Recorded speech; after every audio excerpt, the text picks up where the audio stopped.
આ કેમ આમ કરે, મમ્મીએ કેમ આમ કર્યું, પપ્પાએ કે પતિએ કેમ આમ કર્યું, મારા વરે કેમ આમ કર્યું, પેલી મને કેમ ના પાડી, મેં આટલી મહેનત કરીને ટકા કેમ ના, મેં આટલો બિઝનેસ કર્યો, મારે કેમ આવું થયું, મેં એને પૈસા આપ્યા, કેમ એને આવી રીતે મારી સાથે વ્યવહાર કર્યો.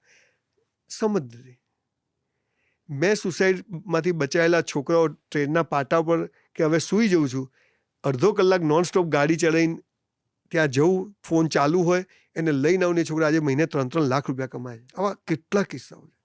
એક પોઈન્ટ હોય છે જ્યાં માણસને હવે શું થશે, તો કે પૈસા 10 જણા માગવાના ઘરે આવે તો માણસ કંટાળી જાય કે હવે હું શું કરીશ, એટલે મરી જશે તેને ચૂકવાઈ જશે. આ ખાલી એને વાક્ય કહી દો ને તે બચી જાય.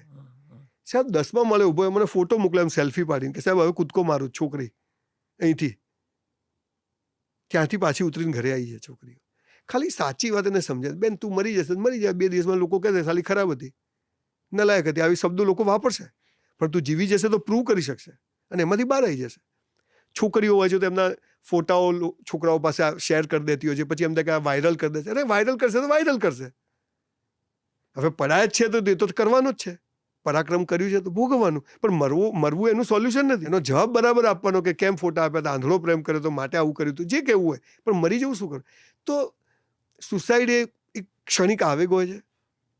બાકી સાહેબ બહુ હિંમતનું કામ છે, બાયલાનું કામ નથી સુસાઇડ કરવું. આપણે જેને એમ કહીએ કે આ લોકો નક્કામાં જેવું નથી બોસ, પણ એ જુદા લોકો હોય છે. એમાં પાછા 2 પ્રકારના લોકો હોય છે કે બહુ સરસ સહન નથી થતું, હવે શું થશે આપણા કારણે કેટલા, અને કરે છે એ લોકો જુદા હોય છે. પણ આ જે બધા ઇલ્લુવાળા અને શેર ધંધામાં તકલીફ પડીને શેર બજારમાં આમ થયું 5 માગવાળા ઘરે આવીને મરી ગયા, એ આખો વર્ગ બહુ ક્ષણિક આવેગવાળો હોય છે. એક છોકરી મને લેટર લખ્યું કે સર હું એક છોકરાને ખૂબ પ્રેમ કરું છું અને મને હોટલમાં બોલાવે છે તો હું જઉં. મેં તો બેન ના જવું જોઈએ તારે. તો કે પણ સર મને વિશ્વાસ છે મારી જો લગ્ન કરશે તો. મેં તો લગ્ન પછી આ જ કરવાનું છે ને, તો હાલ કરવા શું કરવા હોટલ, કે ના એવું કરવા નથી જવાનું, પણ મને મળે. મેં તો બેન તારે નહીં જવું જોઈએ. એ ગયા ને જે થવાનું હતું થયું ને. પછી એવું ફ્રિકવન્ટલી 2-3 વખત બન્યું અને પછી એક દિવસ એનો લેટર આવ્યો કે સર હવે હું સુસાઇડ કરી લઈશ, હવે જીવવા જેવું કે એ છોકરાએ મને ના પાડી છે. અત્યારે એ છોકરી સારામાં સારા પૈસા કમાય છે અને એણે છોકરાને પકડીને માર્યો બરાબર.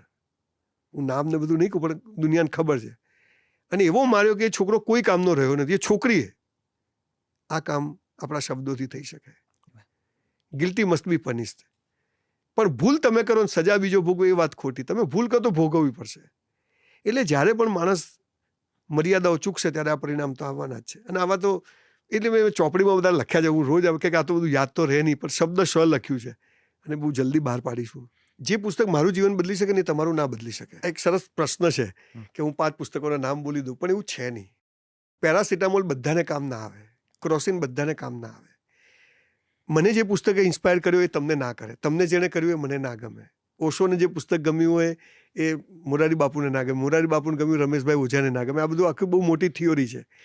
એટલે હા, પણ મારું એક 100 પુસ્તકોનું લિસ્ટ છે. જે મને કોઈ પૂછે કે સાહેબ તમને કયા પુસ્તકો, તો એ 100 પુસ્તકોનું લિસ્ટ છે. મને મોઢે નથી પણ એક મેલ છે, હું તમને મોકલી આપીશ. મેં ગીતા અઢળક વખત વાંચી છે અને એના વિવેચનો, જેમ કે તિલક ગીતા, તો બાલ ગંગાધર તિલકે જેલમાં એનું વિવેચન કરેલું. પછી નમોકાર મંત્ર છે, તો એની પર ઓશોએ બહુ સરસ નવકાર મંત્ર ઉપર કે એ કોઈ જૈન ધર્મનું નથી, એમાં કોઈ જૈન પરંપરાનું નામ જ નથી, કોને વંદન કરવા એની જ વાત છે. ઓશોનું એક પુસ્તક હતું કે મુક્ત ગગનના મસ્ત પંખી, જે એની બધા કે એની બાયોગ્રાફી છે. એકચ્યુઅલી ઓશો એક પુસ્તક લખ્યું જ નથી, પણ એ પુસ્તકે મને જબરજસ્ત ઇન્સ્પાયર કરેલો હોય. જેમની નાનપણથી આખી જેટલી બાયોગ્રાફીમાં છે એમાં વન ઓફ ધ બેસ્ટ. અને ગુજરાતીમાં બીજા કોઈ ખાસ એવા યાદ નથી, પણ બીજા કેમ કે ગેરસમજો થશે હું જ્યારે કોઈ બી 2 પુસ્તકના નામ લઈશ ત્યારે. વધારે હાથ દુખી જાય છે એટલું બધું લખું છું. રોજ 3-4 કલાક લખું છું. બહુ ડાયરીઓ ભરી છે અને એ મારી મોટી દીકરી બહુ ડાહી છે અને હું આપીને જઈશ કે બેટા હું મરી જાઉં પછી આ રિલીઝ કરજે તું બધી. કે સાચું આપણા જીવતા લખવું એ એમાં કંઈ બહાદુરી કે નપુસંગતાની વાત નથી, પણ શા માટે ખોટા પ્રશ્નો ઊભા કરવા. પણ એક આપણે શું વિચારતા હતા એ લોકોને, સમાજને ખબર તો પડવી જ જોઈએ. એટલે લખવાનું મને ખૂબ ગમે છે. અને બીજું મારા જીવનનો શોખ ગણો, એમ ગણો, જે ગણો તે એક જ છે કે સ્કિલ યુનિવર્સિટી બનાવી.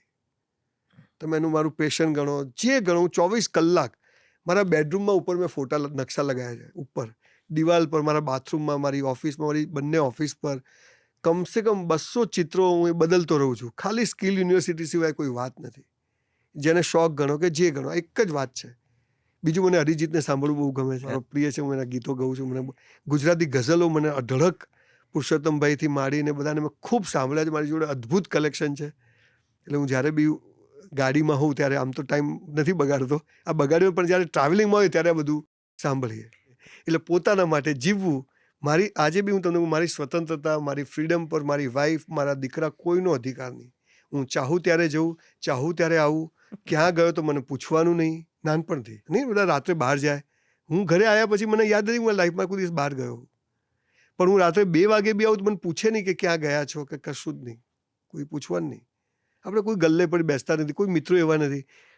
વેઢે ગણી શકાય એવા સમૃદ્ધ મિત્રો છે મારે 10-12. જે ગામમાં તમે જન્મ્યા, જે ગામમાં તમે નુકસાન કર્યું હોય, જે ગામમાં તમે એક દરજીના છોકરા તરીકે ઓળખાયેલા હોય, એ ગામમાં કેટલી બધી મહેનત કરવી પડે.